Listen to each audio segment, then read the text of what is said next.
Hello, ഞാൻ ലേഖ നന്ദു മഹാദേവ. കഴിഞ്ഞ 2-3 video ഇട്ടതിൻ്റെ തുടർച്ചയായിട്ടാണ് ഈ വീഡിയോയും ചെയ്യുന്നത്. വിഷയം ഇത്രയാണ്: മാതാപിതാക്കൾ ജീവിച്ചിരിക്കുമ്പം മക്കൾ കടന്നു പോകുന്നു. ആ പ്രതിസന്ധികളെ എങ്ങനെ അതിജീവിക്കുക എന്നുള്ളതാണ്. ഞാൻ അതിജീവിച്ചു എന്നുള്ളതല്ല, ഞാനൊരിക്കലും അതിജീവിച്ചിട്ടില്ല. എങ്കിലും ഞാൻ ഒരുവിധം എൻ്റെ മനസ്സിനെ നിയന്ത്രിച്ചു, എൻ്റെ വിഷമങ്ങൾ എൻ്റെ ഹൃദയത്തിലൊതുക്കി ഇങ്ങനെ മുന്നോട്ട് പോകുന്നു. അത്രയേ ഉള്ളൂ. അല്ലാതെ അതിൽ കൂടുതലൊന്നും ഞാനും ആയിട്ടില്ല. അത് എങ്ങനെ നമുക്ക് അതിജീവിക്കാമെന്ന് വിചാരിച്ചു കഴിഞ്ഞാൽ, നമ്മളെ മക്കൾ കടന്നുപോയി.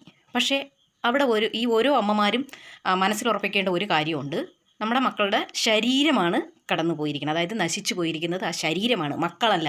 അത് എപ്പോഴും നമ്മളെ മൈൻഡിൽ ഉണ്ടായിരിക്കണം. നമ്മളെ മക്കൾ നഷ്ടപ്പെട്ടിട്ടില്ല. നമുക്ക് സത്യത്തിൽ നമ്മളെ മക്കൾ നഷ്ടപ്പെട്ടിട്ടില്ല. നമ്മളെ മക്കളുടെ ശരീരമാണ് നശിച്ചു പോയത് കേട്ടോ. അത് നിങ്ങൾ ഓരോ അമ്മമാരും ആദ്യം മനസ്സിലുറപ്പിക്കണം. നമ്മളെ മക്കൾ നമുക്കൊപ്പം തന്നെയുണ്ട്. കാരണം നമ്മളെ ഹൃദയത്തിൽ ജീവിച്ചിരുന്ന നമ്മുടെ കുഞ്ഞുങ്ങൾ എവിടെ പോവാനാ? അത് ചിന്തിക്കണം. നമ്മളെ വിവാഹം കഴിച്ചു, നമുക്ക് ഒരു കുഞ്ഞ് വയറ്റിൽ ജനിച്ചു എന്ന് നമ്മൾ അറിഞ്ഞു. ആ അറിയുന്ന നിമിഷത്തിലും ആ കുഞ്ഞ് എന്താണെന്നോ, അതിൻ്റെ മുഖം എന്താണെന്നോ, അത് ആൺകുഞ്ഞാണോ പെൺകുഞ്ഞാണോ, അത് വെളുത്തതാണോ കറുത്തതാണോ എന്നൊന്നും നമുക്ക് അറിഞ്ഞുകൂടാ. നമ്മുടെ ഭാവനയിലാണ് നമ്മൾ ആ കുഞ്ഞിൻ്റെ കൂടെ കാര്യങ്ങൾ പറയുകയും സംസാരിക്കുകയും കൊഞ്ചിക്കുകയും ഒക്കെ ചെയ്തുകൊണ്ടിരുന്നത്, അല്ലേ?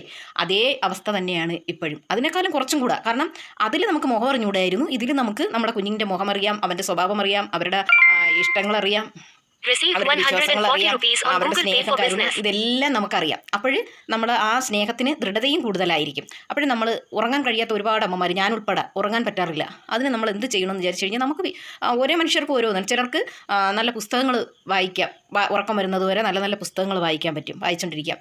ചിലർക്ക് പ്രാർത്ഥനയാണ് ഇഷ്ടമെങ്കിൽ പ്രാർത്ഥിക്കാം, അതായത് ഉറക്കം വരുന്നത് വരെ പ്രാർത്ഥിക്കാം. എൻ്റെ അനുഭവമാണെങ്കിൽ ഞാൻ പ്രാർത്ഥിക്കുകയാണ് ചെയ്യുന്നത്. ഞാൻ ധ്യാനത്തിലിരുന്നിട്ട് പ്രാർത്ഥിക്കുകയാണ് ചെയ്യണം. എപ്പോഴോ ഉറങ്ങി വീഴുകയാണ് ഞാൻ ചെയ്യാറുള്ളത്. അതിനൊരു സമയം നിശ്ചിതമൊന്നുമില്ല. അപ്പോഴെന്നെ ചിന്തകൾ, ആ പ്രാർത്ഥനയിലേക്ക് ഇരിക്കുമ്പോൾ എനിക്ക് ഈ ചിന്തകൾ മനസ്സിനകത്തുണ്ടാകുന്ന ആ ഒരു ഇത് മാറും.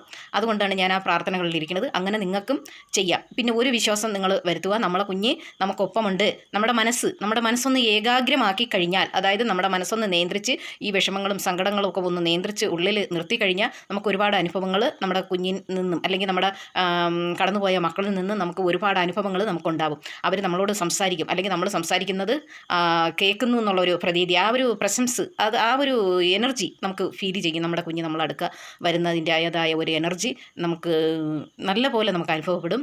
അപ്പം ഇത്രയും പറഞ്ഞുകൊണ്ട് ഇന്നത്തെ വീഡിയോ ഞാൻ നിർത്തുന്നു. നിങ്ങൾ ഉറപ്പായിട്ടും ഒന്നും കൂടെ ഞാൻ പറയാം: നമ്മുടെ കുഞ്ഞുങ്ങൾ കടന്നു പോയിട്ടില്ല. അതായത് അവരെ ശരീരം മാത്രമാണ് നശിച്ചിട്ടുള്ളത്, അവർ നശിച്ചിട്ടില്ല. അത് നമ്മൾ ഉറപ്പായിട്ടും അറിഞ്ഞിരിക്കുക.